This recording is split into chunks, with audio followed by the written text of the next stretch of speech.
Andy. Okay. Quick update.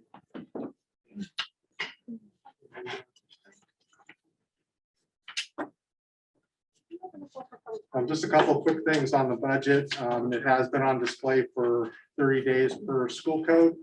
There weren't any people that wanted to see it, and but it was on display both on the website and at the district office. And then tonight, of course, is the night that you actually approve the budget. But I do want to go through a couple of things that did change from August when we presented information. They're not huge changes, but I think some good things that did come through, and that's part of the reason why we wait to this point to approve the budget, because there's a lot of grant type of information that we don't have early on in the summer. So a couple of things that we did get additional revenue for is it's a strange thing. Probably most people don't even know what it is. It's called CPPRT, Corporate Personal Property Replacement Tax. And basically what it is a tax on businesses that used to be a personal property tax in Illinois. And we get money from that every year. And if business does well, we tend to get more. If it's, during a recession, we tend to get less. Well, actually, business picked up great last year, strangely enough. So we had a really good year. I didn't see the estimated figures yet for this year, and I just got them a couple of weeks ago. And it's good news. There's, again, it'll depend on how the economy does this year, what we actually get. But we've got 100,000 more than I was anticipating we'd get. So that's a nice little bump right there. And that is in the budget. The EBF, the evidence-based funding, that did come through. We finally got a figure on that. It wasn't huge dollars, but that was more federal funding that the state got, that they were able to put back into the funding formula for schools. Because of our wealth factor, which is a huge part of the funding formula, they consider us a wealthier school district. We only got 63,000 more, but that's better than nothing. So we'll take it. So that's in the budget as well that I put in there. The other piece was that I didn't have in before was the food service program, because we didn't have that settled yet.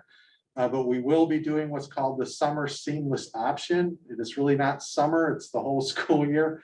It's really an extension of what we did this last school year, where we're able to give free lunches to every single kid who wants it. It's not need-based at all. We can just give free lunches to everyone.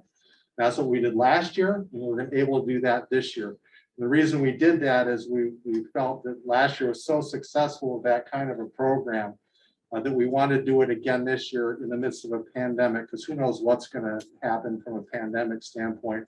This gives us the most flexibility and the best financial arrangement, because we actually we make a little money on it from the reimbursement, actually, based on what we pay out to Quest versus what we get reimbursed. It's not a huge amount, but so it makes sense financially for us, and it also makes sense for us in a pandemic situation, because it gives us a lot of flexibility. So I put those numbers in both on the revenue and expenditure side. Question. Yes. Question on that one. My understanding is that we get a lunch that's now kind of predetermined, Yes. outside of our realm, Yes. and we don't have any accommodations for people with specific diets. Is that correct? That yes and no. I think if people do have those sorts of things, they can contact Quest, the food service manager, and see if they can have adjustments made. But yes, it's a federal lunch that you have specific parameters for. But if there are various dietary needs, I think we can work within that. But it's best to contact the food service director directly and see what can be done to accommodate any dietary needs. Thank you. You said Quest, so it's still Quest that's. Yes, they're still running the program. So And where are we in our contract with Quest? it's on a year-to-year basis, basically. Once we got in the pandemic, we had to change our model of how we did it. So we started doing these one-year contracts with them just to take into account, because it's totally different. So we used to not be on any federal program whatsoever.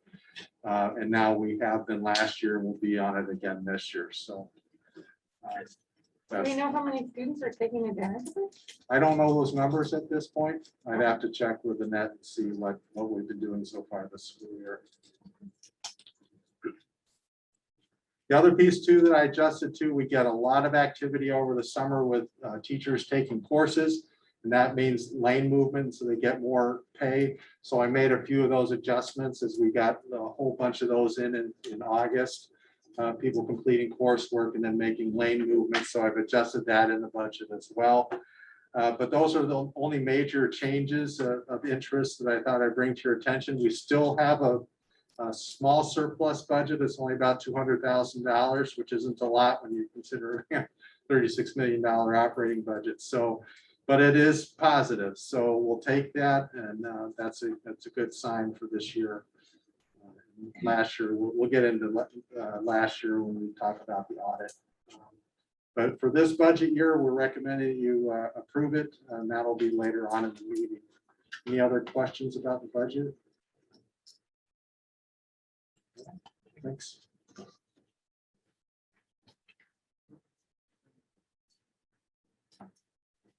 Public comment? Yeah. Public comment. Is there any public comment online? But I don't see anyone here. I mean, there are two people online. But I nobody's don't raising know their if we- hand to say. Did we show them the instructions to do that already? Yeah, okay. It should be there. Okay. All right, if anyone has a question, you need to raise your hand. If not. Okay, if there is no further business to come before the board, the meeting stands adjourned. May I have a motion to adjourn this meeting? Mellon, Yes. Sully, Yes. Kathy, yes, Bo, Yes. Ponce. Yes. So real quick thing before we get into the meeting, Jamie did text Annette and got those numbers for us on the lunches real quick. We get about 720 to 800 a day Okay, in lunches. all right. Okay, thank you. Okay, the next meeting will come to order at 6:39. Secretary, please call the roll. Mellon, Yes. Here. Ponce, Here. Australia. Here. Becky, absent, Wellington, absent, Yaffe, here, Bo, Here. Next again is citizens comment. Do we have anyone present? We don't have anyone here, but do we have any in the audience who would wish to address the board? Nothing? Okay. All right. So the next thing we have is the consent agenda. Is there any questions? Did everybody have your questions answered? Okay. I need one motion to approve the consent agenda. So moved. Second. Mellon, Yes. Ponce, Yes. Australia, Yes. Yaffe, yes, Bo. Yes. All right. Moving right along, we're on District 120 report. We will now hear the report from the business office. Is there anything? Well, we just did the budget, so. Okay, so that's it. I didn't know if there's any additional stuff. Okay, just double checking. Like that. All right, HR. Yep. Any? Good evening. Good evening. With the resignation of Kathy Schmidt, who is our head of security, it presented an opportunity for us to create a head of security shared services position. And so what I have shared with you is a job description for this new head of security role that would continue the responsibilities for 120, but add some value, mainly planning and training responsibilities that would benefit District 75. There aren't a whole lot of changes. The additions are in red, with a key one to the qualifications is the ability to speak, read, and write in Spanish and English, which is a preferred, and that is a preferred qualification we're now placing on all of our job descriptions. Thank you.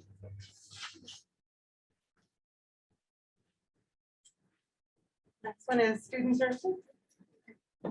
Next, Jamie, the team. Yep. This is the academic topic focus that we've laid out for the year, and it's followed through our transition center program that we started 4 years ago. So it's an update for you and hopefully some new information for our new board members. The process that we went through and some of the goals that we're achieving. So first, thanks for the opportunity to present to you tonight about our D120 Transition Center, which we are so incredibly proud of. It is in its 4th year, and actually I remember Peter taking you on a tour right as we were getting ready to open it. So it's in its 4th year, and it's just, I mean, I can just get emotional talking about all the great things that we've been able to do during these 4 years. So we appreciate your support. With me today are 2 of my colleagues from the Transition Center, Eric Phillicher, one of our case managers, and Michelle Bank, our transition coordinator. So we'll be presenting together and kind of tagging in and out throughout the slides. Our Transition Center, our goal has been for our participants to experience so much in their own community, because once they exit transition services, which was previously after the day that they turned 22 years old, and now at the end of their 22nd year of schooling, at the end of that school year, they're going to be living and thriving in their own community. So our goal by creating this program was for our students to experience employment training, independent living skills, connecting to leisure and recreational activities, and all of those things. How do I get around my community within their own community? Because previously, while CEDAL did a nice job with their program, it wasn't in our community. And so, and another benefit too is that the students who we call participants when they reach this age group are now with other participants who again reside in the community. So we've been able to do some pretty great things, and we're excited to share those with you today.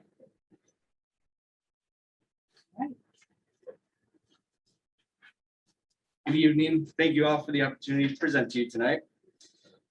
Our Transition Center philosophy was developed by our team of case managers, related service providers, even our support staff and job coaches and a transition coordinator. And it's developed around the idea and the importance of planning for the future.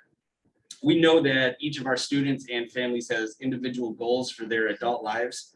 And we begin our partnership with those students and their families by planning instruction and services around those desired outcomes. Here you can see a picture of our graduation ceremony at the end of the year, where we celebrate those students who have decided to exit and pursue those goals. Next slide, please. Just a little bit of background on transition.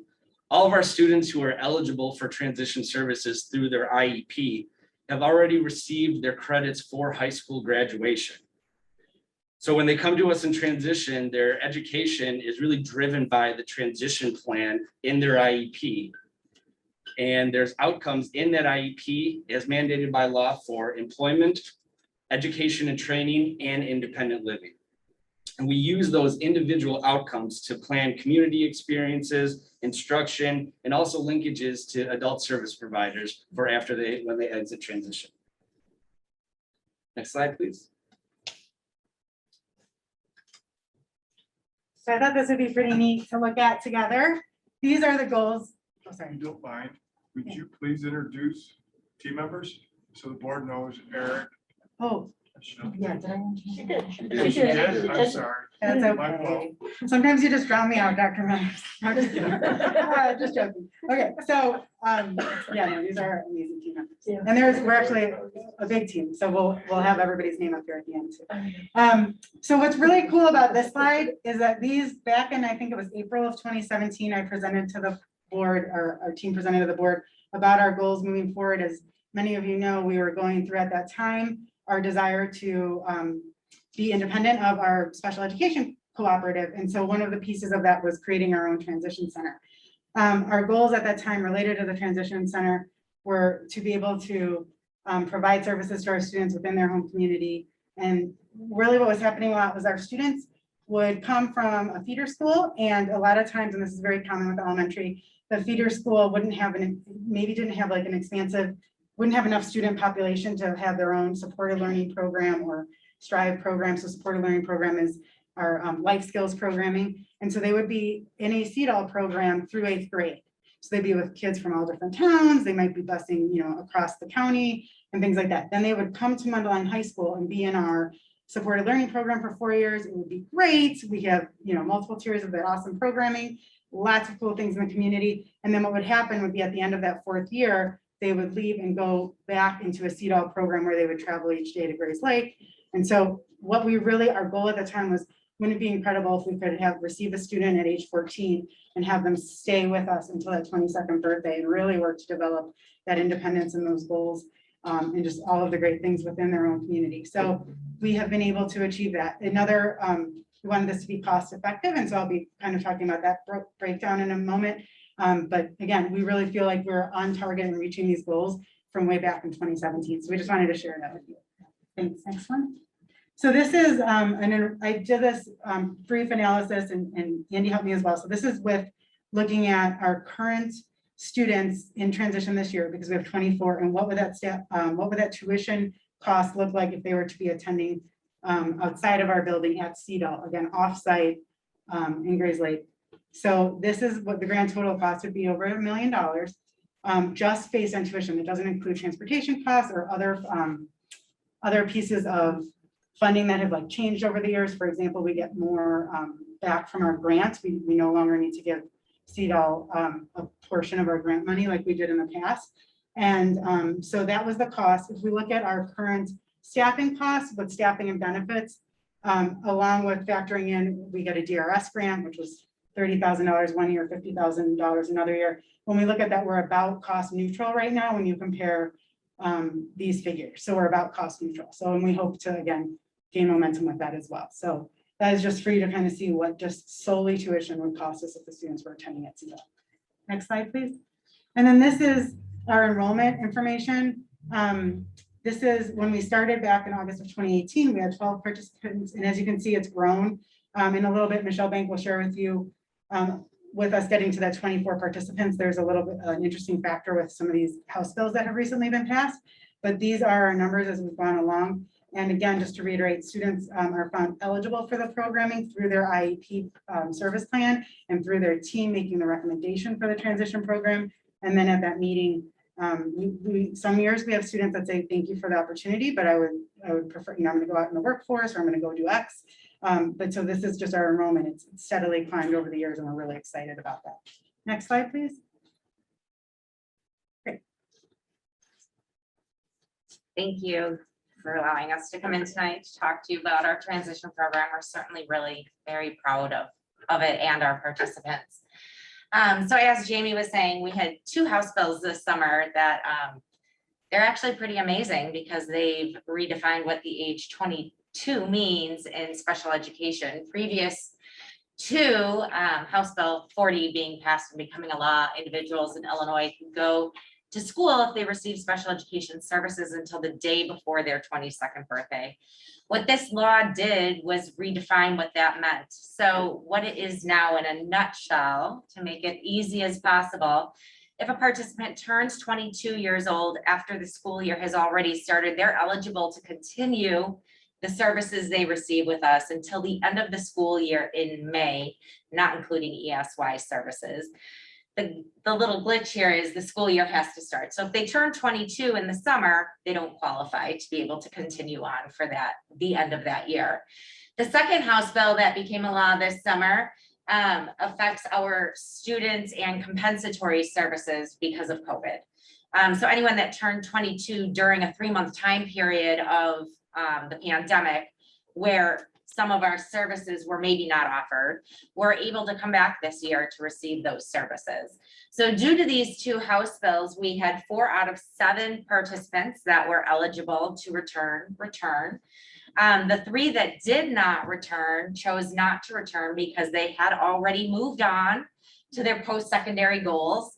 They were living, their adult lives, and coming back to transition didn't make sense for them at this point in time.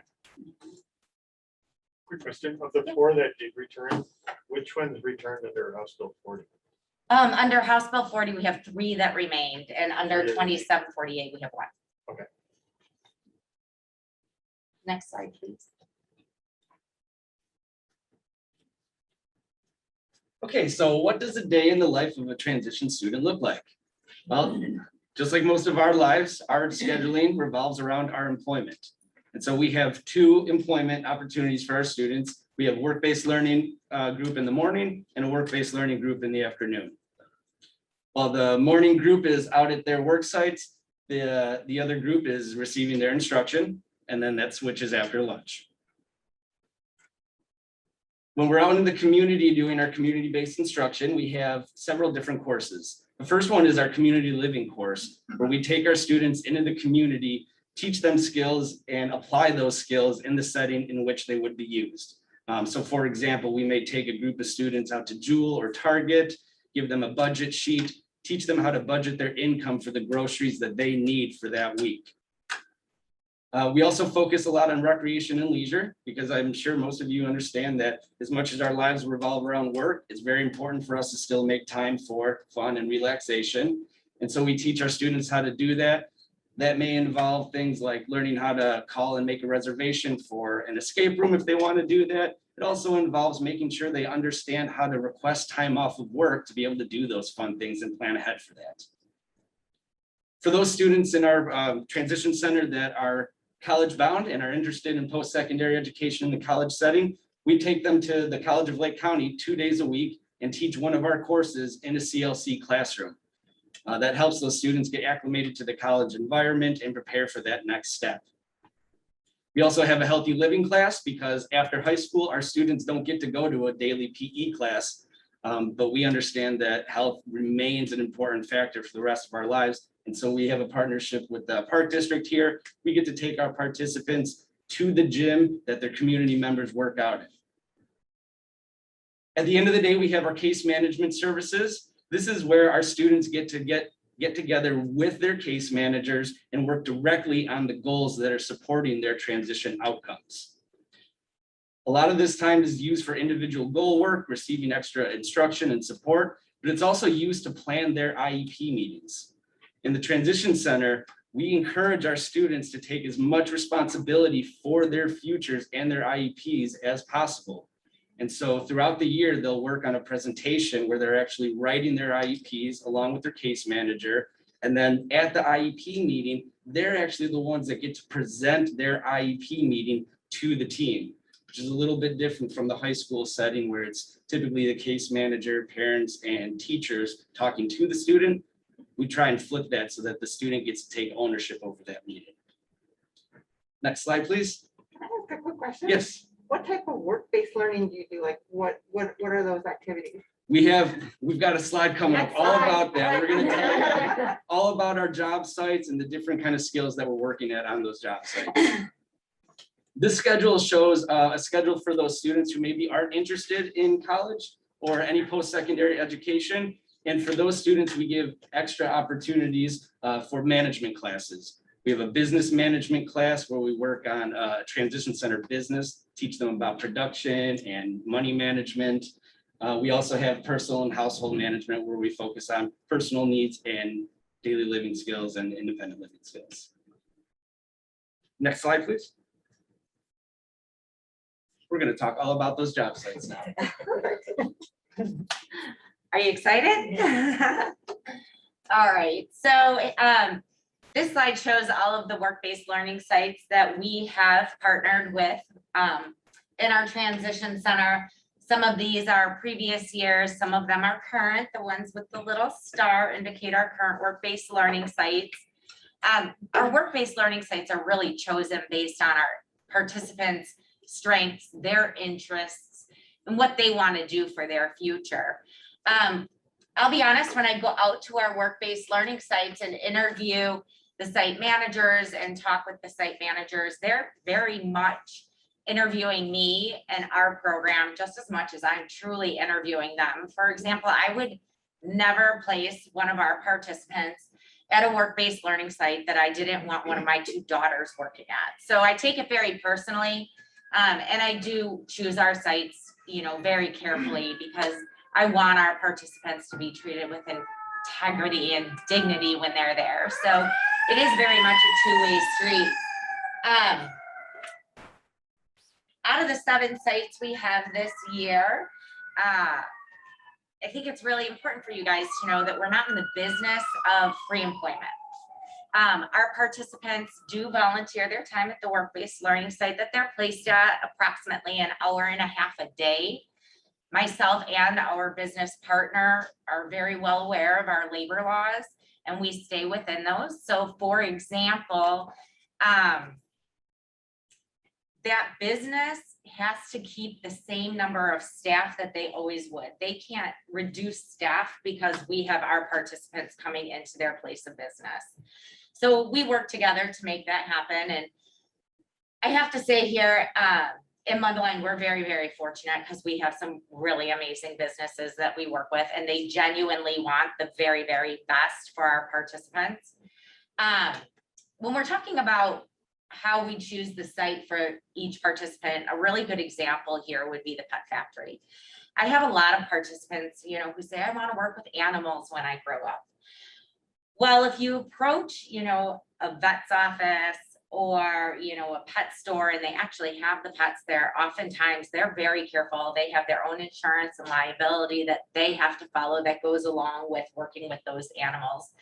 You know, we know, unfortunately, if an animal were to bite someone, you know, that animal might have to be put down. So our sites are very conscious of that. So it is a struggle sometimes to find sites, you know, with that particular niche. So Pet Factory is one. Because our participants do want to work with animals, we have to kind of get a little creative and kind of go outside of the box. So Pet Factory is actually really amazing. They're right here in Mundelein, and they make and manufacture dog treats right here in this amazing, huge, beautiful factory right in our community. So our participants are in packaging the dog treats right along with the workers, you know, that are there on that site. And it's really rather amazing. When our participants are at the work-based learning site, I think oftentimes people think that they're at this job site training to just work at that placement, but that's really not the case. In a perfect world, if it worked out nicely between the employer and the participant, and the employer wanted to hire the participant, they would absolutely be able to, but it's not expected at all. Our participants go in there though as a true employee of that business. They are evaluated by the business owner, just like any other employee would be. They're also evaluated by our work-based learning staff that accompanies them, as well as by themselves. So every day at the end of their work-based learning, they do come back, they evaluate their day, and they reflect on how they did. You know, if there was something they thought they could do better, they reflect on that. If there's something they thought was really amazing about the day, they talk to their job coach about that, very much like we all do in our own jobs every day. That self-reflection of where we, you know, might need to improve, or where we were successful and what we could do, you know, to get there. Our participants are, you know, really proud of going into the community and working every day. Along with learning the hard skills that you learn at any job, you know, that would be the working a cash register would be a hard skill. What's really important and the major focus of our work-based learning sites are the soft skills for employment, which is usually where we'll find people, you know, getting fired from a job. So it's that productivity, their communication with a coworker, how they communicate with their boss, making decisions on the job. So our job coaches, while they're there and these individuals are learning these hard skills, are also working with them on these soft skills for employment. So employment training in the community has a lot of different pieces that go into it to help, you know, our young adults really learn how to become a good employee. I think the win-win of our work-based learning sites is that our employers love having our participants in, because that, you know, they're a lot of fun. And our participants also end up having an employer in the community in which they want to work one day, who can vouch for them on their resume. Our participants change their work-based learning site every semester. So by the time they've ended, you know, their years with us, they have several employers that they've worked with and several community managers that can be listed, you know, that can speak to their credibility as, you know, really amazing worker in our community. Next slide, please. We have a lot of celebrations to highlight in our 4 short years here. Over the past 2 years, we had 2 of our participants gain full-time employment.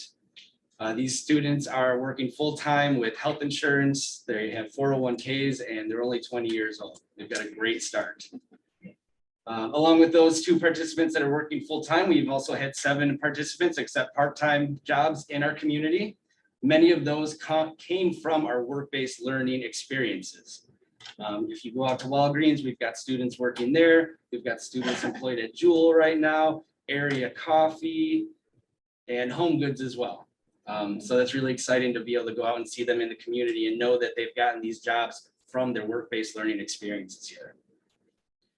Along with our instruction and our work-based learning, we also work very closely with adult agencies, okay, different service providers that can benefit our students after they exit transition. One of those being the Division of Rehabilitative Services. That's a division of Illinois' Department of Human Services. And they provide vocational services for students while they're here. We get funding for all the students that are on our STEP contract.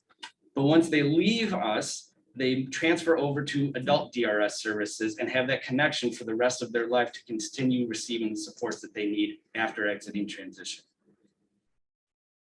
Some of the other adult agencies that we work with are over here on the right. DRS is one of the major ones that we do work with, but we also work with CAU and PUNS. PUNS is the prioritization of urgency of needs for services. It's a big database in Illinois of all individuals who would benefit from receiving some kind of funding or services.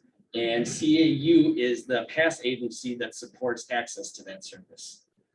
We also work with supplemental security income to make sure that our students are receiving the benefits that they require, Medicaid, the Jewish Child and Family Services.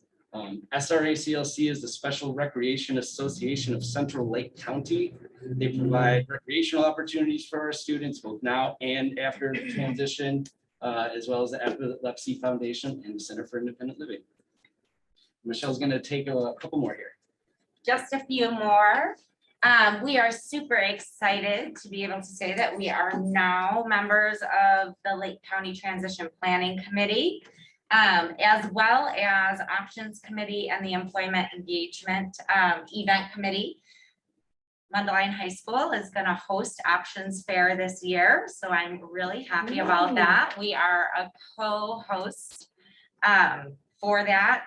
And also for the employment engagement event this year, we are chairing that event occurring at CLC also. Both of those events will happen this spring. So we're super, super excited that we are recognized within the transition community. It's a huge win and it's something we're super proud of.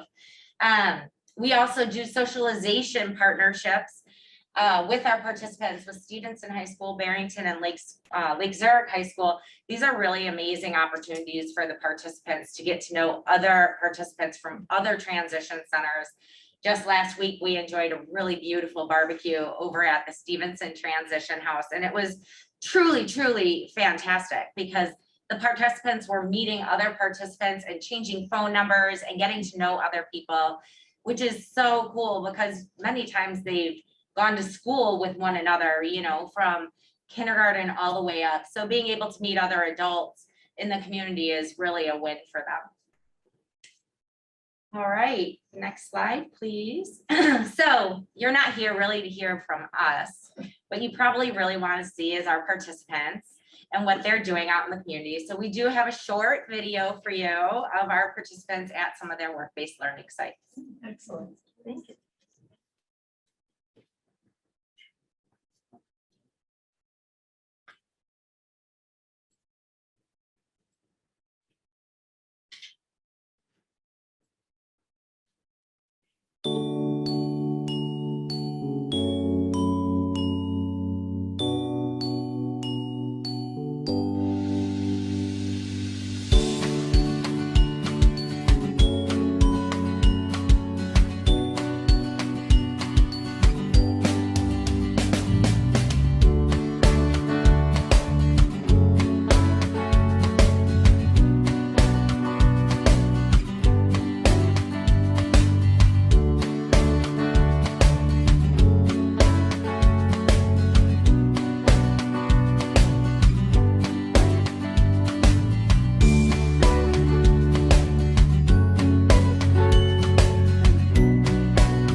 video glitched, Yeah, but we got it was folded showing shirt. how he learned to fold a shirt using a box, which is actually probably something I need in my own home. So, it's very practical. Yeah. So that was just a glimpse of some of our sites. Thank you so much for letting us come talk with you tonight. We would really love for any of you to come visit us.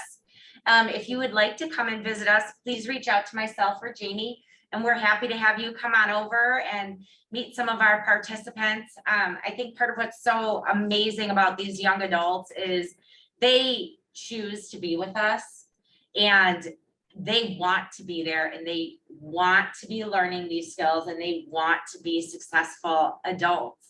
So being at the Transition Center has a lot of joy, a lot of positivity, and I think you'd love it if you came on by, or we could even go out to some of our work sites when they're there. Do you guys have any questions? No, it looks like it's come a long way in 4 years, so congratulations on being a representative in the committee. That's very exciting. Thank you. Thanks for sharing it. It's neat to see it 4 or 5 years later and to see still the excitement and that commitment and that passion that I saw when we took a tour and things were just coming together. And I think it offers the high school and the community something that we always want, that continuity for our students. I mean, what a great opportunity to carry it on a couple more years to get to a point to get back in the community. So that's a great gem for us. Thank you. Thank you. We have a huge team along with the three of us, so it's not just the three of us that make this happen. It takes all of us, and truly it's our participants who are the stars here, and they're what make our job so absolutely amazing every day. Thank you for having us. Thank you. Thank you. Thanks, everyone.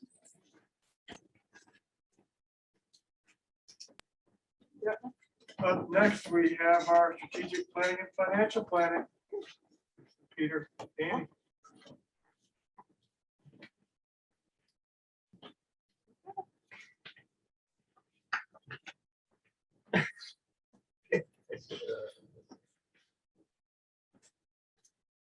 All right, this was a conversation we were going to start at our last meeting before we were so rudely interrupted by a power outage. But here we are again, on another stormy day. It's hard to follow this team. Yeah. Yeah, so shift here, big time. So for those of you on the phone, I'm Lisa Yaffe. I'm one of the board members, and I'm here as a representative tonight of one of the finance committee, who includes Peter Rastrelli, another board member, and Andy Searle, our business manager for District 120. He's also just business manager for 75. So today we are going to be talking about big picture stuff.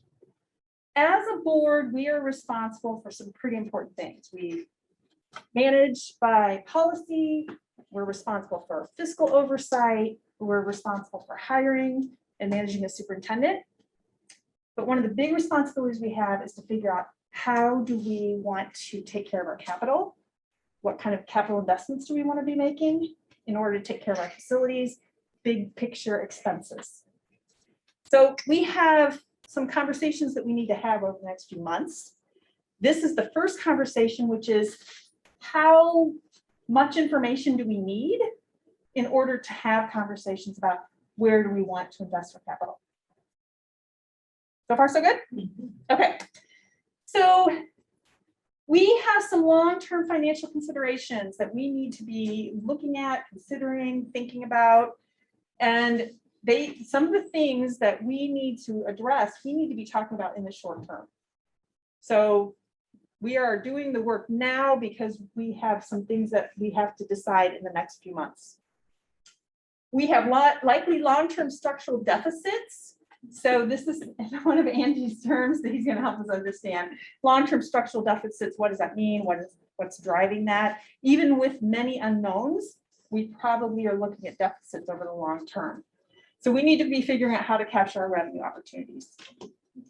We also have these large capital projects that have been kind of in hold mode, in wait mode. And we need to be thinking about, what is our strategy from a financial perspective in order to make sure that we're thinking about how do we want to fund those? And do we have what we need from taxpayers to fund them? Now, this is an important timing thing, and we're going to hear more about this over the next couple of meetings. We have some debt that's retiring in the next few years. And so we need to figure out, do we want to take advantage of that timing where taxpayers have been paying at a certain level? If we need to ask for more money, do we want to make sure that we keep it at the same level as opposed to having their taxes really drop off and then us at some future time saying, hey, we want to ask for more money. So this particular piece is one that is going to be driving our timing pretty significantly. So here's some of the things that we're going to need to address in the next few months. What kind of major capital investments? That can mean facilities, but it can mean other things as well. So what do we need to be making in the future? Next. How are we going to fund it? Will we want to take on additional debt? There are some ways in which we can take on debt without doing a referendum.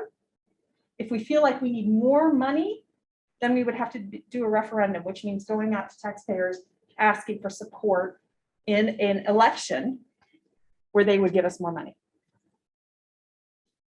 But before we get to these questions, the question for us tonight and into next meeting, maybe, depending on what we think tonight, is to provide us with context around coming up with a financial strategy and a capital plan. Do we have a good sense of what our strategy is strategically, big picture? So do we need to do any other kind of strategic planning to provide the context we need for the finance strategy and the capital planning discussions? So that's what we're aiming to get to tonight. I'm going to pause here. Peter, Andy, anything else to add? Context on the context? No, I think your points are well put out. I do think, just to clarify, that long-term structural deficit, I think it helped me to hear that defined a bit. If I'm wrong, correct me, but that was basically recognizing that the current funding mechanisms in place up against our costs of everything operations leave us with a deficit that we have to constantly find ways to either level out or equal up or seek out additional forms of revenue. And it's not as though we're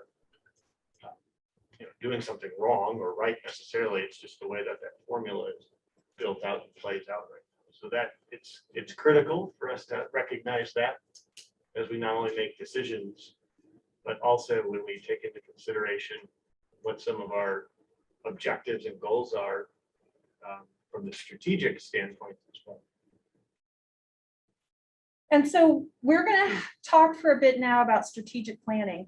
And this is back to the thing that was at the top of the last page, is that might mean different things to different people. So just to ground us in the language that the finance committee here is asking you to think about, we're talking strategic planning is broader than just the academics.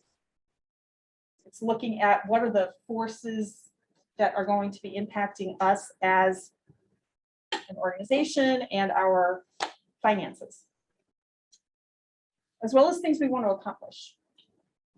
So that's up here. We're talking about broad directional planning. Well, and I don't know, Mark, you're new, relatively new. We've talked about some of the things like within the building that we'd like to improve, cafeteria, the theater, the field house. With COVID being, a factor now in how we've experienced in open gathering spaces, if we would need those types of spaces, how could we best provide spaces if this is something that, we have to continue to deal with? So those are some of the bigger picture, long-term things that we've talked about in the past of just because, our cafeteria is what, 1960-ish. So it's, there's some things that it's just a timely update is needed. Overdue. Do we have a like a 5-year capital plan somewhere that we could look at? We've done some Okay. long-term planning, but again, like this is kind of what we're trying to lay out the timing so that we can get our finances in order so we can move forward. So that, I don't know, do we have one actually published or we just have, no, that's a part of what we're trying to get to here. Is there have been conversations, there have been conversations with the community, but then COVID happened, so. And there have been some past efforts to put together proposals from years back that are kind of pieced around too. So I think part of this is really kind of, like you said, kind of looking at all of it, and seeing what we need to tap into and organize and get on top of, and then let that influence some of these timely decisions there. Yeah, we certainly do have forecasting that goes out several years. That's where the structural deficits sit, but the capital planning, that's what we need to be doing now. Okay, so that brings us to the next page. So some things that we can be considering in our partnership with District 75 as part of the shared services partnership.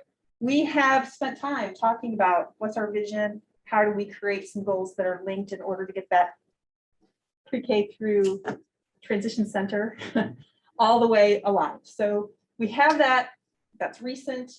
It involved the community, it involved staff, both boards of education. What else? And then this is what Peter and Laura were referring to. We have several years ago started the conversations of what might some of the priorities be around our capital planning. So those conversations happened, but a lot has happened since then. That might be my last point. Our recent experiences with distance learning and social distancing have given us some new insight into what we might need going forward. That might be additional information to take into consideration on top of that, those conversations that have happened so far.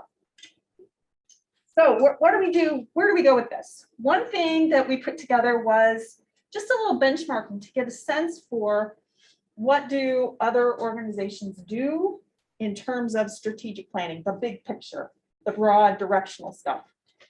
And so this benchmarking, I realize these are in purple, so they're hard to see. This first column is the state of Illinois, and I'll share these links with you guys. They're in the presentation, but I'll send you a new set of fresh links as well. The state of Illinois has done what I think is a really good strategic plan. It's clean, it's crisp, it's clear, and it's thought out, and it is since the pandemic too. So that might impact us in terms of how much do we think we need to do that is unique to us and would be different from the state, and how can we take the lead from the state. So that's one that I'm going to suggest that we put in the pre-read for next meeting, so we all have kind of a sense of what's the state saying about strategic planning. And they have in there is a mission, vision, an equity statement, some goals and strategies. Then there is a school, the Evanston Skokie District, number 65. This group did a really robust strategic plan. They also happen to be one of the districts that we looked to when we were looking for some examples of good equity policies, racial and ethnic policies. So we leaned into their work for that, and they have a really robust document that includes goals and strategies, metrics and measures, and a reporting plan. So they want to be publicly open about what are our goals, what are our measures, and how are we going to report it. The next one is Libertyville. They have on their website, and this benchmarking is limited to what I was able to find easily. They have a mission and a portrait of a learner. Stevenson, District 125, has their vision and a portrait of a learner, easily accessible. We have a mission and vision posted right now, currently under the school profile. And the portrait of a learner, we have done it, it just hasn't been posted yet. Still benchmarking. This was about process. When it came to how the organizations approached strategic planning, what I was able to find online is that the state of Illinois did forums, surveys, focus groups. They all relied on staff inputs, student input, and community input. And Evanston 65 did a whole bunch of things for theirs too. The point of this page is to say that when it comes to strategic planning, there's typically a lot of work and effort to reach out to the community and get a lot of input. And that can be a big time investment. It often happens at the change of a superintendent so that they can take the organization in a new direction, the district. So we have the question on the table is, do we feel like we need to do some more strategic planning or strategic research or gathering or whatever? Or not? Do we feel like we have the information we need? Or do we feel like we need to undergo some sort of process in order to collect more information? Forward. So here's our recommendation from the Finance Committee. We're recommending that we pull together some of the existing things that we've already been doing. Get our hands around some of this stuff and make it really accessible and visible. Some of the more recent work that we did is we were doing our vision work with District 75, making our goals more visible, making sure our online is up to date with all of our most recent work.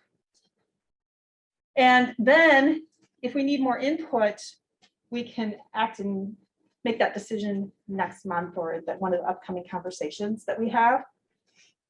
Also, a second thing, and I'm throwing this out here as a suggestion, Andy and Peter were supportive of this idea, as was Kevin, which is, can we do what is often done in business and corporate settings where they do an environmental scan? Environmental scan is something where individuals go and kind of look at what's going on in the industry in order to say, here's where the trends are going. And that would be, when we're not asking for a lot of research. And in fact, in this presentation, we're suggesting just a one-page type of scan that says, here are some of the upcoming trends that can help us as a board to be forward-looking, big picture. So that's the second piece of that. The number 2 up here, pull together the former work on the facilities. So the work that was done to ask those questions, just pull it together and put it in a way that is visible to us as a board so that we can process pre-pandemic, what were the priorities and who did we talk to understand those priorities. Number 3, prepare ourselves to make a vote on the referendum in the next few months. So this is a series of conversations with information that Andy will prepare with Peter and I doing some work behind the scenes to help you guys, to help us facilitate through that conversation as a board. We go back one page real quick. Yeah.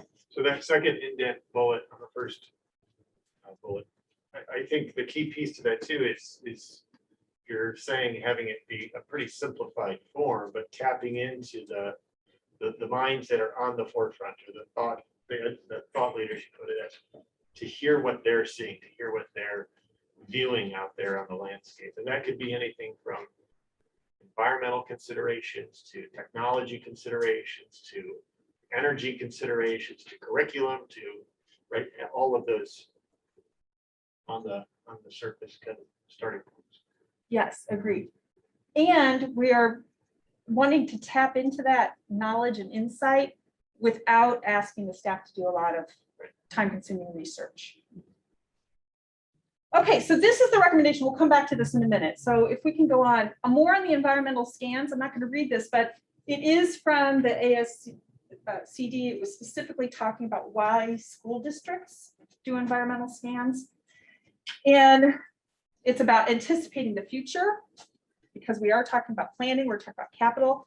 These are the types of decisions in a practical way that the district has to live with for a long time. The taxpayers have to live with. The future boards that succeed us have to live with it. So it's important that we spend our time to do it right. They're wider in scope.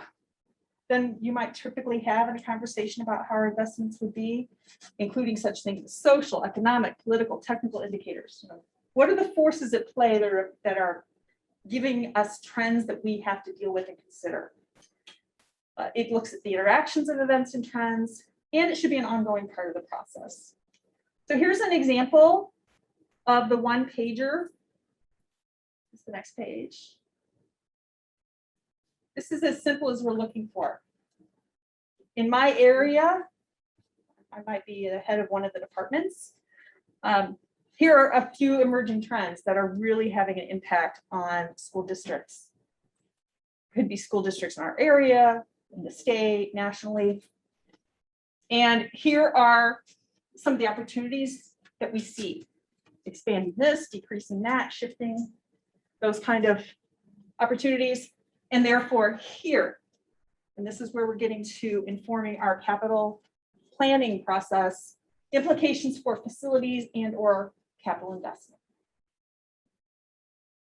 So the Finance Committee is recommending that we ask the administration to have the department leads or other key people who have vision to this and could have thoughts about trends that would have implications for facilities planning or capital investment, that this is the time to put it in front of us to think about the whole picture. Is there anything else in this presentation? Okay. So if we'll have a conversation in a minute, but if you guys agree with our recommendation, what it would look like is the Finance Committee would work with the administration to facilitate the board financing decisions over the next few months. Also, we would, at some moment, some member of our Finance Committee would meet with District 75 so we are keeping them informed of the conversations we're having. The admin would prepare materials for consideration, which includes kind of a summary of our strategic planning materials from the past, all the stuff that we've already worked on, and then the environmental scans, which are those big picture, at a glance, not too time intensive scans of the future. So let's go back to the recommendation.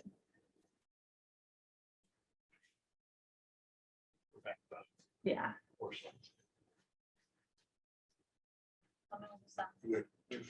By the way. So question for the board. Do we want to undergo any kind of effort here that we would call bigger, broader strategic planning before we start to ask ourselves the questions about funding and financing of facilities investments? Yes. Mark says yes. I definitely agree with the environmental scan, just because it's good to know how other people are identifying the problems we've dealt with in the pandemic and what's been successful and what's not been successful. Help our students get through this and our staff too, as far as look at all the different things we've had to do with technology over the past. I mean, when we passed that policy of a Zooming for a snow day or two, it certainly took on a whole new meaning and what the skills that the staff needed to have in the technology and the staff to even, make it all operational and functional was quite a learning process. So yeah, I definitely think an environmental scan would be extremely helpful. Okay. Other thoughts on the scans? Laura, Mark?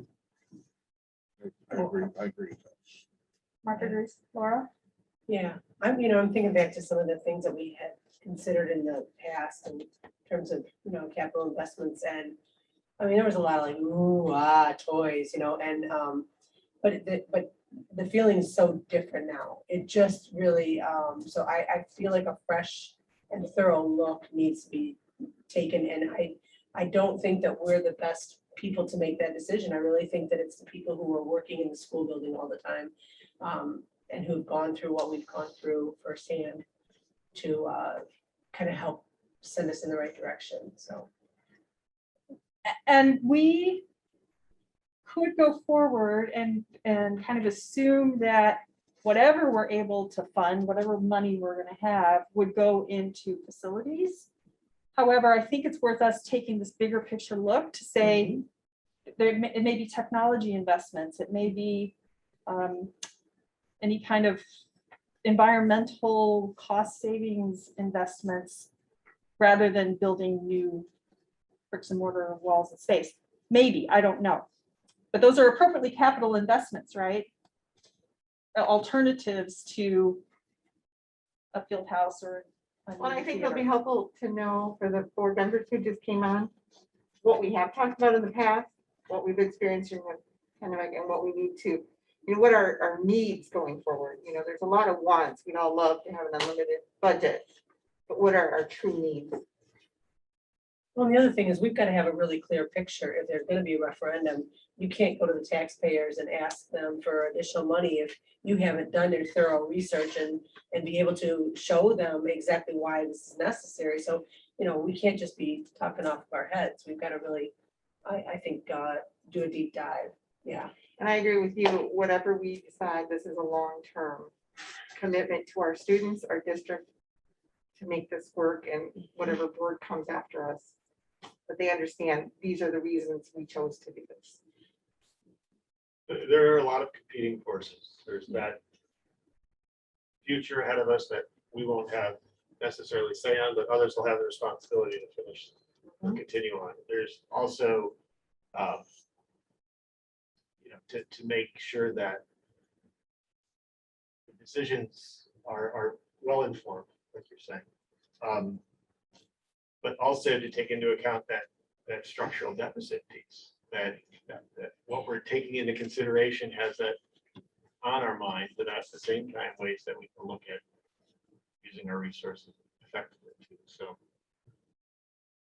it's a decision not to rush into, but at the same time, it's a decision that we have to continue to be aware of the passage of time, because timing is essential too, is what you're saying. So that's another force that's exerting itself. It'd be helpful at the next meeting if you guys could, because we can only put a referendum forward at an election, right? So that's a year from April.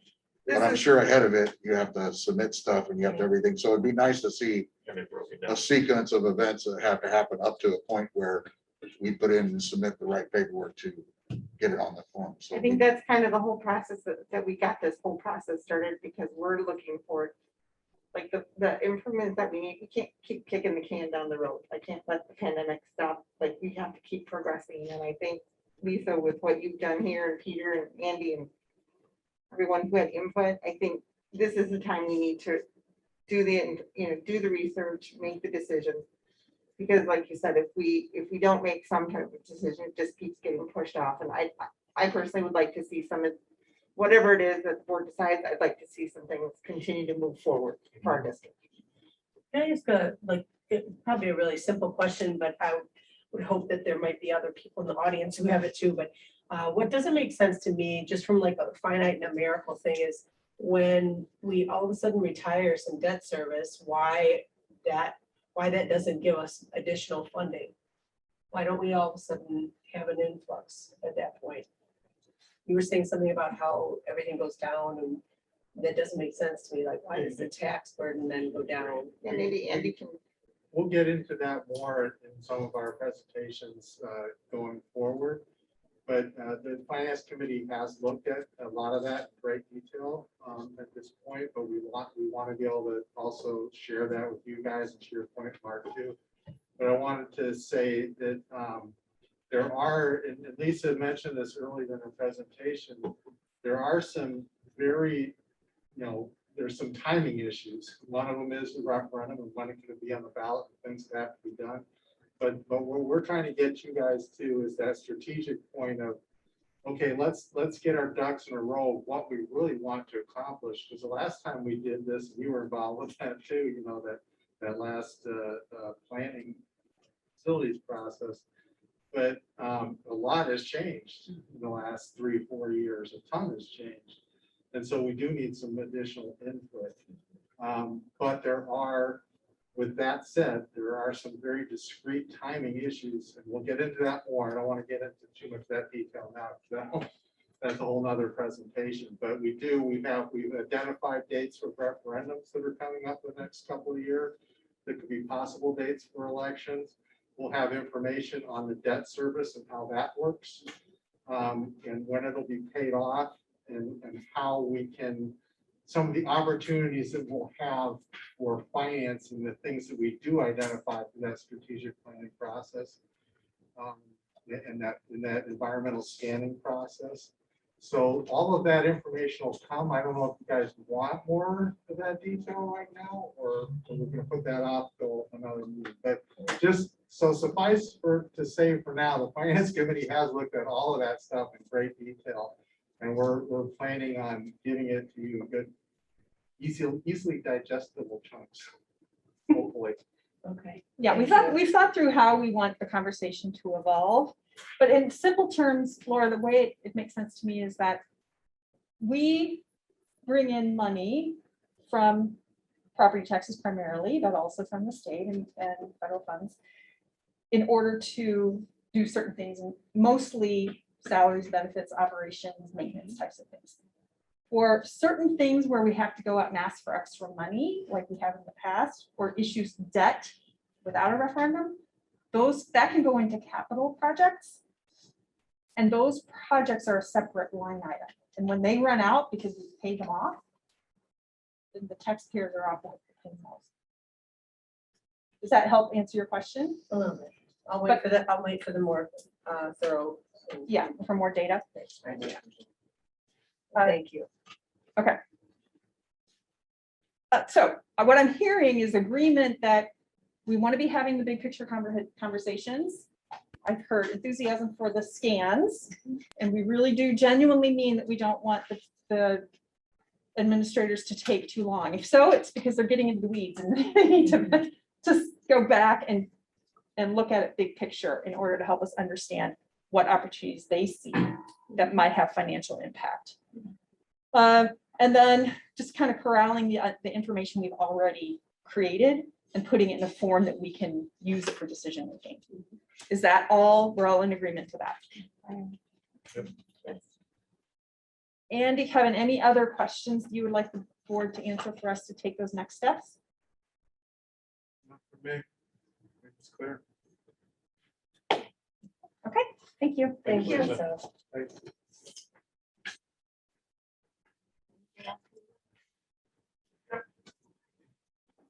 This is the second final reading for press number 107. There were not many changes to that and what Linda had presented last time. The two areas that had any edits were the policy 1.20, and that was with school organization operation cooperative agreements. So we went through that, recognized that we did not have District 75 listed on there because we had not updated this policy since. And that's a great example of why the 5-year review of all policies is done. And then also policy 1-30, which is district philosophy. So we just went through the process of adopting Aspire. So we need to have that included in the board policy. Everything else that's in that press release was recommended to be adopted as presented. So with changes, and none of those were substantial. They were more some of the verbiage and some of the legal things that had taken place during the past 4 months. Okay. That would be it for just reports. Wonderful. Any updates? Well, we'll just run through. I don't know what updates anyone has. So I'm just gonna kind of go through. We did the committee appointments already. Right? We're done with those. Did anyone, were there any CEDAW meetings? I don't. So I have the update for CEDAW from Linda. So she did attend. Update was there's lots of new people. They took action to approve their final budget and they took action to extend the current bargaining agreement. So it took place last week. Okay. Community outreach. We all kind of said we'd all just sort of. Okay. I saw a football game that had about 300 things happen in it that you'll never see again. Right. It The was one on fantastic. Friday night, you mean? Yeah. It was Yeah. Unbelievable, some of the plays. experiences. That was awesome. And senior night, Unfortunate. And yeah, it was neat to see everybody out again. and the band. I saw a lot posted on Facebook, so it was nice to see Yeah. that the community coming together and celebrating a little bit of our school Mustang spirit. Legislative. Oh, well, also Kevin and I participated and Jenny came later in the Mexican Independence celebration this past weekend, which there was a whole group of students and I have to say it's, when you see these kids, these Latin kids who have been raised in a certain culture and they don't experience that culture anywhere. And then all of a sudden, they're in this place with this festival that's all, it's like they came home. It's like, this is the place where they belong. And to see their joy, I mean, the music starts playing and they start dancing and it's dance moves that you and I have never seen before. And it's like, it was a really cool to see them have the freedom to showcase a big part of who they are. And I hope that in, years coming up that more people in the community take advantage to experience that culture. It was really fun, really fun. I'll chime in one other thing real quick. Open house, I thought was fantastic. Yeah. To see the excitement. I think that was within the last month. wasn't it? Yeah. Mhm. It was great to see parents that you had seen in the school years ago for the first time. It was also great to see new freshman parents. That was fantastic. They looked like the freshmen walking through the building for the first time, or sophomores for that matter. But to hear the teachers in those first 90 seconds of their presentation, the parents that were in the room, and to see how excited they were to be back in the building, considering where everything was a year or two ago. So it was great. And the facility looked fantastic, as it always does. Thank you, Kevin. And team.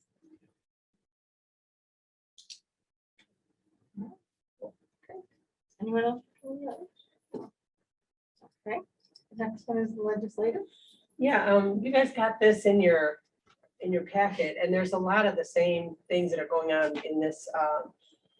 There's a lot of bills that are happening right now that are kind of but I just have a couple that I wanted to point out.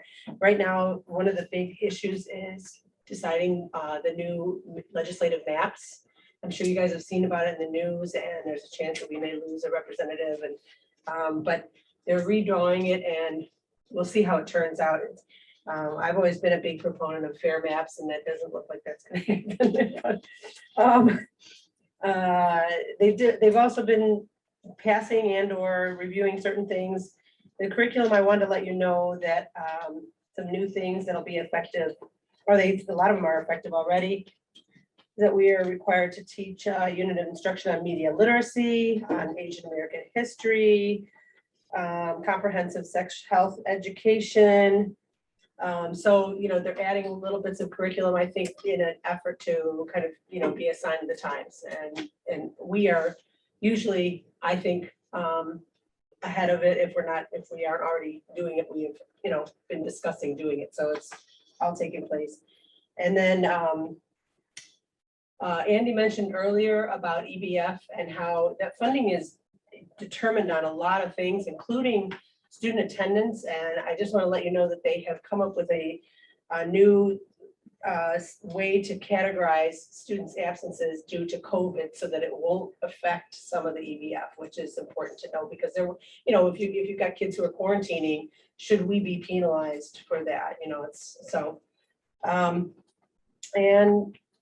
really, other than that, it's same old. So. Well, thanks for taking the time to get that information to us, because then we're Look at your book. Something to listen to or keep your ear open for is there's now discussion about how to use Route 53 land. How to do what? How to use the land for Route 53 that was Yes. laid out. And so there's been committees formed, so keep your ears and eyes open for what you hear about with that. I went to the legislative committee for the Lake County Board last month, and I'm going again tomorrow. So, and that's one of the things that they're talking about there. So, let you know. Next one. Right, the next thing we have, is there anything that anybody wants to discuss before we vote on our action items? Ready? Okay, so we're gonna go to our action items. The first one is fiscal year 2021-2022 annual budget. Motion is that the Board of Education of Mundelein High School District 120 to accept the superintendent's recommendation to adopt the fiscal year 2022 tentative budget as presented. I have a motion. Australia, Yes. Ponce, Yes. Yaffe, yes, vote Yes. Mellon. Yes. The next one is the job description update, that the Board of Education of Mundelein High School District 120 to accept the superintendent's recommendation to approve the shared services head of security job description as presented. Have a motion? So moved. Second. Mellon, Yes. Ponce, Yes. Australia, Yes. Yaffe, yes, vote. Yes. And the last one is press number 107, second and final reading. That the Board of Education of Mundelein High School District 120 to accept the superintendent's recommendation to approve press policy number 107, second and final reading as presented. I have a motion. So moved. Mellon, Yes. Australia. Yes. Yaffe, yes, vote. Yes. Ponce. Yes. The next thing, the Board of Education meeting will now adjourn and we'll enter into executive session. I have a motion to move into executive session. So moved. Okay, roll call. Mellon, Yes. Ponce, Yes. Australia, Yes. Yaffe, yes, vote. Yes. How about, does anybody need a 2-minute break? Anything, or are we all good with this one? Okay.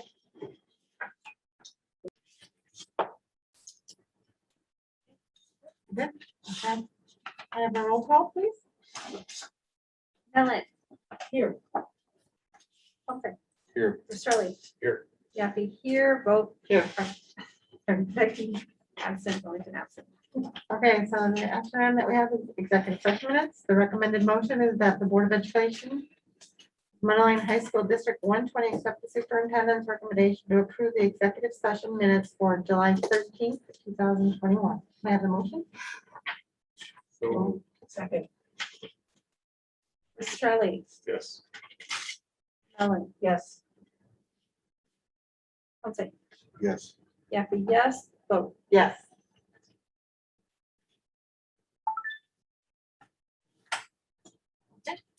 All right, we're now going to head into President's prerogative. And I just wanted to say congratulations, we received the government's recognition award again. So appreciate everyone who did continuing ed and attended events and participated to help us achieve that. So thank you guys for putting in a little extra effort to make sure we're educated board members and we're doing our part to make sure we're leading our district in a good direction. The next thing I was hoping Kevin could do, just as an FYI for everyone, is an October update of our district. And just for everyone, so you kind of have an idea. I didn't hear what you said, Laura. Oh, I'm gonna have Kevin just give us a quick COVID update, because Okay, got you it. and I don't have students here, so I don't get the notifications. I have no Right. feel for Yeah. exactly. I think things are going well. So from a number standpoint, I'd say yes, things are going, I would say really well. We finished our 4th week. After 4 weeks, as far as confirmed cases of COVID, we had 1 staff member and 5 students during that 4-week period. So those, I'd say, are relatively low numbers when you figure that we have approximately 2,600 people in that building at any point in time. Some of the other data points that we had, Shane's been working on, we know we have it's almost 97% of the staff are vaccinated. 96.8. And when we did the survey for our students to find out from the families if they're vaccinated, the ones that responded of the total student population, we were just under 69%. So we have 68.75% of the families that said their child was vaccinated. So that could be missing some forms, some people may have misrepresented. Like to think the best that didn't happen, but I think if you take into account those 2 numbers, that's put our school district in a much better spot. Was that 68%? Was that You said of the total population, whether they responded or not, you just counted those and said, They didn't yeah, respond, it was considered they weren't. okay, gotcha. The day-to-day operations, I'd echo what I think you hear a lot of people saying. The kids are doing a tremendous job and so are our staff. The kids are happy to be there. They're following along with what needs to be done. Staff is back in the classrooms. You go and see what's going on teaching wise. Outside of some face masks and some plexiglass on desks every now and then.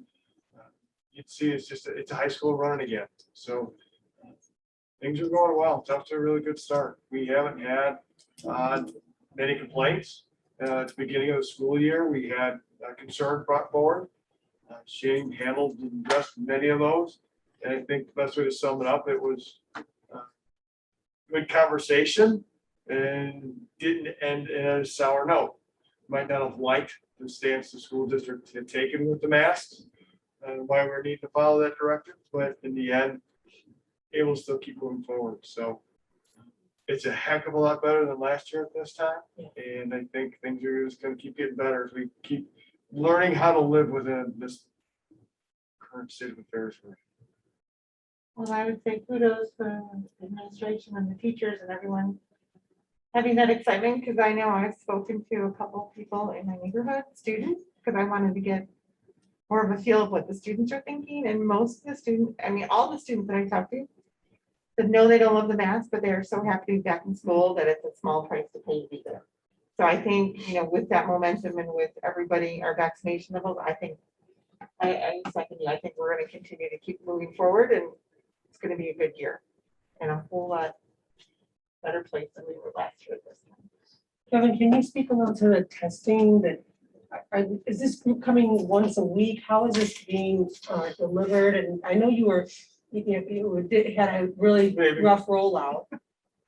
Yeah. There's an article on the Herald today Is that- too. Shield. I think we've got it narrowed down. Jamie's done a very good job coordinating, working with Shane. Shane, you can fill any gaps that I have. But we are gonna have Shield coming out, I believe it's twice a week at the high school. To be able to do the screening for any of the students that have identified they want to participate in. We're working towards then the test to stay, which is separate. So we're working on getting a person in place to be able to oversee that. And then have some additional support in the nurse's office, a health aide for part of the day. And they would strictly be there to be able to provide the students though that test, the state test, the rapid antigen test, that they met the criteria, we could give them the test in the spot if we had consent from parent or guardian, and they'd be able to remain in school. So it's coming down the road. But right now, Shield 2 days a week, to get everybody tested. I think last count, we were still right around 350 students have signed up for it. So it's a relatively low number. I thought we were gonna not use Shield. We Did I- talked did I about miss- Did I mishear that? No, we were looking at it because it was getting to be pretty difficult. Yeah. Because we were finding out, Shield is top company and they ended up parceling out to third-party providers to be able to accommodate the state's rollout of saying everybody could do this for free. The demand was high, right? Because the demand went through the roof. Problem was, there wasn't enough organization to say it would be consistent amongst all the third-party providers. So when we talked to our provider, they tell us one thing. Shield would call, or we'd call Shield, they'd give us another answer. So it kept getting delayed. So we finally got it nailed down to where we are right now, Mark. We'll keep evaluating it. If we find it still becomes more of a challenge and not as much of a benefit as we once thought it would be, or we don't see the participation, we would look to remove Shield. How does the student, how do they do that? Do they go during a passing period, or how do they? So, no, we have identified periods during the day. If the student is in PE or before they go to lunch, or if they have a study hall, they have that identified, those time periods. The staff in those periods are able to have the kids go down during that period to be able to do a saliva test. And it's just that they have a vial and they spit into it. We've got a designated area, which is the DMR, which is right next to the Library and Media Center. So the kids know that they can go there, right after class, they go, take the test, and then they're able to go to class. Pretty quick. We've got it set up to where they've got QR codes and barcodes and people checking them in. So we make sure we only test who said that they wanted to participate. Okay, well, it sounds like a little bit of a logistical nightmare, but we're working through it, so. Yeah, I think everything on the building level, today was the first day and it went well. Meaning there wasn't any major hiccups with it. So we have a relatively low number of people participating, so I think that kind of helped. And yeah, it'll be all right. Also, thanks for putting out the clarity on the guideline and the days and all that, because there were so many parents confused on. They were hearing 20 days, 14 days, 10 days. They didn't understand it. And I think that communication hopefully helped. I think people still said it was confusing to read. I don't know if it could have been designed or done better, but I'm sure it's hard to lay that out anyway, because there's all these matrix of factors of were they masked or not? Were they vaccinated or not? So, but thanks for putting something out, because I think it did help, because I saw parents on social media saying that it helped and did provide some clarity. Some were still confused, obviously, but in general, it seemed like people were appreciative of getting something to know what the guide is. So thanks for putting that out. Appreciate feedback. One more question. How's the lunch working with the students being able to go off campus? Are you seeing a big number of students to take advantage of that? I was gonna say, the kids love I was it. just saying, the kids think it's the greatest thing ever, so. Until it rained today. Yeah, right. Good, good. They want to Yeah, start a that's lunch good for place China like horse. within walking distance of the high school now. China Court's making a killing. Jewel. Jewel. So yeah, as far as how's it going, so the concern in the past of why not have it extend to lower grades has always been, well, they won't come back, they don't have transportation. Right, the negative side, I think, of Right. things, of what could happen with a teenager. And what I think our students showed us last spring was they liked that responsibility and they met the challenge to it. And I think that's the reason we're still doing it now. Our kids are going out there. We're not getting calls that, hey, kids are doing such and such in CBS. In fact, it's just the opposite. The manager, the gentleman that runs Jewel, I mean, they've seen the influx of kids coming in during lunch. He's even said our kids are doing a nice job. Good. So just talking to them, I said, our kids are doing fine with it. It'll change once it gets cold. We'll have more kids in the lunchroom. But until that happens, I think it's great for them to get outside. They can get their masks off. It's a great break. One other thing that I wanted to bring up, Eric Ambrose is the gentleman in charge of our audit. And when will they complete the audit again? Well, they're getting ready to work on it. Yeah. Okay, so those are usually, we do an audit where they come in and make sure everything is running appropriately and there's no issues with funding being misplaced or misfunded. So I spoke with him and I said on behalf of the board, I think Andy does a nice job of keeping us informed of what's going on and how things like bonds and how things financially work in the district. If you have questions, you know, he kind of has an open door for all of us. If you're unsure of what, you know, like, how does that work? Like, I don't understand when the bonds come due or whatnot.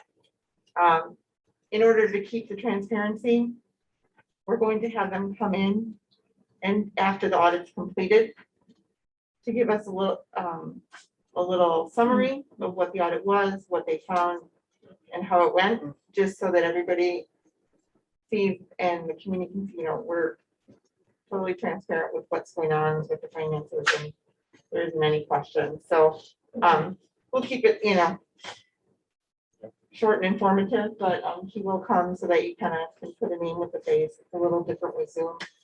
So we'll do it in person, but they're local, so they should be able to come in. Once the audit is completed, we'll put that on the agenda. Other than that, does anybody have any other concerns? To bring up or questions? Well, I'm just happy. We have one request we saw in our action item for the budget. It reads as tentative budget. It's final budget. So we just want to make that correction. So I think to keep it safe, we don't mind just redo the action item. Sure. Yeah. All right, we have one more action item, the fiscal year 2021-2022 annual budget. With the Board of Education of Mundelein High School District 120 accept the superintendent's recommendation to adopt the fiscal year 2022 final budget as presented. Have a motion? So moved. Second.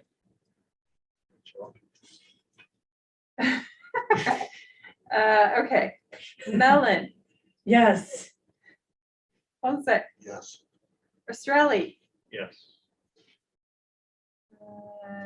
Yaffe, yes, Boat, Yes.